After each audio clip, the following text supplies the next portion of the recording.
the people who absolutely love you, the very top, your best students, the ones that got a lot out of your class. So what you're gonna get if you don't ask is you're gonna get this polarizing thing with the people who love you and the people you hate you. Hi, I'm Benjamin Faust. I'm an instructor of economics at a community college, and I wanted to make a video about rate my professors. Now, this is specifically for either people who are currently instructors or professors, or people who would like to be in the future. First of all, why should you care about Rate My Professors? First of all, it's a legacy product. It's been used by students to find decent professors for a long time. I used it when I was in college, maybe 20 years ago, and it's still operating today. They removed the chili pepper though, so I'll never know if anybody gave me a chili pepper, whatever that meant.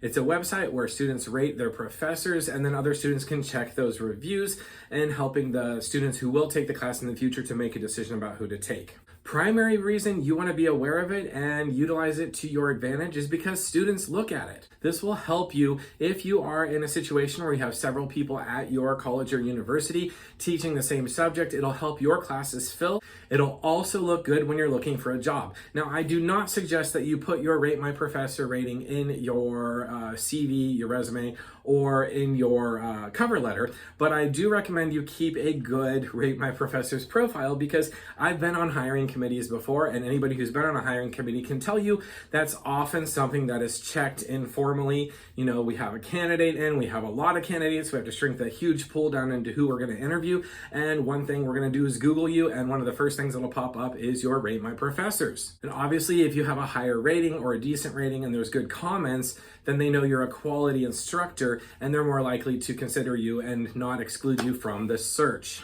You also really can't get away from Rate My Professors. I'm not aware if there's a way for you to opt out or not, but I do know there's a web crawler out there that'll pull your name in. So since you're going to be on there, you might as well make the best of it. Second part here is how you can make the best of it.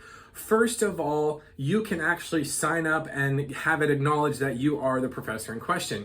It's very easy. You just go to the page and it'll say your name, Google yourself or search for yourself using your college or just your name within the Rate My Professor system.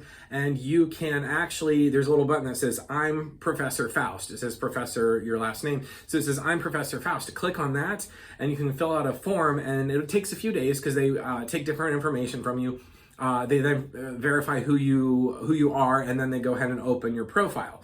That does a couple things. The first thing it does is it gives you a little bit of control. So for instance, I did that and I was able to correct that it said I was a philosophy instructor when in fact I'm an economics instructor. That was useful.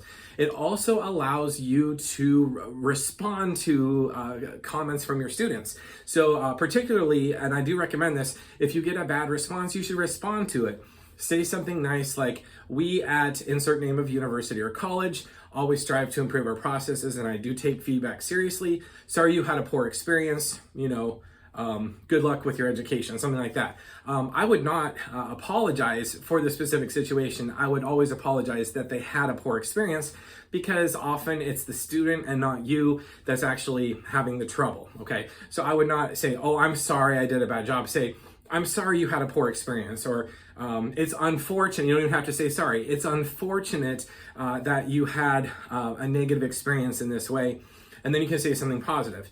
If there's disinformation in the student comment, you can actually go in and correct it. For instance, if you have a student saying, oh, he gives like 20 tests with 200 questions each, it's terrible, you can actually go in and say, actually, I only give 3 tests and they are limited to 50 questions each. So you can correct disinformation. If you get something really snarky, and depending on your personality and how you present yourself, you can even go and give kind of a little bit of pushback in a humorous way, in a kind way, because if somebody's really mean to you, you can kind of, depending on your personality, you might respond differently than just the standard line of, I'm sorry you had a poor experience. You can also respond, and I do recommend it, to positive comments. All you need to do is say, thank you so much, something like that. What this does, in general, commenting on both the good and bad and mediocre reviews shows students who are looking at your profile that you care and that you are engaged in their feedback, which is kind of a signal to the student that you're a good professor, and it will help them want to take you, even if it's a negative review that you have. One little caveat here, if you are a brand new professor, never taught before, it might take some time before the web crawler finds you or your first student reviews you. A lot of students will review you of their own accord, but it takes one student to actually type in the information, add a professor who's not currently there in order to get it started if it was not a web crawler that first put you on the board at Rate My Professor. So just be patient and wait for that to happen. If you don't want to be patient, then listen to this next piece of advice. You should always ask your students for reviews. Now, I do not recommend that you give extra credit or that you require them to, because that kind of, in my opinion, takes away from the integrity and the coolness of the system. It's better if you just ask everybody, making it optional in order to do that. And there's a reason you want to ask everybody to do it. It's this: if you don't ask, who will actually go on and rate you? There's two kinds of people. If you said the people who absolutely hate you, you are correct. Step to the front of the class. If you also said, or maybe you said other than that, the people who absolutely love you, the very top, your best students, the ones that got a lot out of your class, you're also correct. So what you're going to get if you don't ask is you're going to get this polarizing thing with the people who love you and the people you hate you. What you're going to miss is the sweet middle spot. And if you're a decent professor, the sweet middle spot is going to be pretty positive. So by asking everybody in your class to rate you, what's going to happen is you're going to get the people who love you. You're still going to get the people that hate you, but you're going to get that sweet middle spot where most of them are, pretty positive about your class. They did well, they passed.